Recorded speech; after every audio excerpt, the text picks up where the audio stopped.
ఇప్పుడు మీ ఛానళ్ళల్లో headlines స్క్రోలింగ్లో illegal betting యాప్స్లో నాకు పిలిచారని స్క్రోలింగ్ నడుస్తుంటుంది, హెడ్లైన్స్ నడుస్తుంటుంది నాకు తెలుసు. కానీ ఫస్ట్ దాన్ని గేమింగ్ యాప్స్ క్లారిఫికేషన్ గురించి విజయ్ దేవరకొండని పిలిచారు అని ఫస్ట్ ఆ హెడ్లైన్ మీరు నా గురించి మార్చాలి.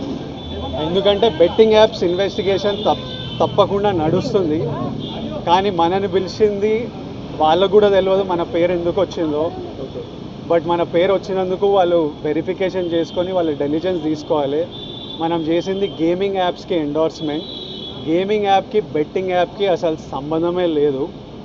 గేమింగ్ యాప్స్ అనేటివి completely legal, recognised by the government, licensed as a business. వాళ్ళకి జిఎస్టీలు, టీడీఎస్లు, కంపెనీలు, it's fully registered, recognised by supreme court and various state governments. అది గేమింగ్ యాప్. అటువంటిది A23.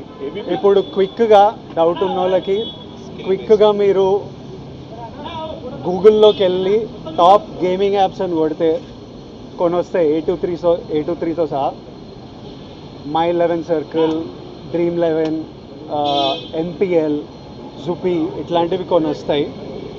ఇవన్నీ రిజిస్టర్డ్ గేమింగ్ యాప్స్. ఇవన్నీ మన ఇండియన్ క్రికెట్ టీమ్కి స్పాన్సర్, మన ఇండియన్ ఒలింపిక్స్ టీమ్కి స్పాన్సర్, మన ఇండియా ఉమెన్స్ క్రికెట్ టీమ్కి స్పాన్సర్, ఐపీఎల్కి, ఎన్పిఎల్ ఒకదానికి అఫీషియల్ స్పాన్సర్, వేరియస్ కబడ్డీ లీగ్కి, వాలీబాల్ లీగ్కి అన్నిటికీ వీళ్ళు స్పాన్సర్ చేస్తారు. ఎందుకంటే these are completely legal entities.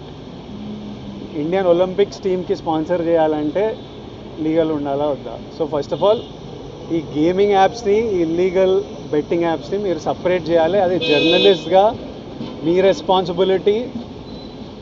నా మీద మీకు ఆ రెస్పాన్సిబిలిటీ ఉండాలని కోరుకున్నా. కానీ మన పేరు వచ్చింది కాబట్టి కొన్ని క్లారిఫికేషన్స్ అడిగారు. ఆ clarification account details, transaction details ఏంటి, ఆ కంపెనీ అవన్నీ పంపించేసినాము. ఇంతటితో సమాప్తం.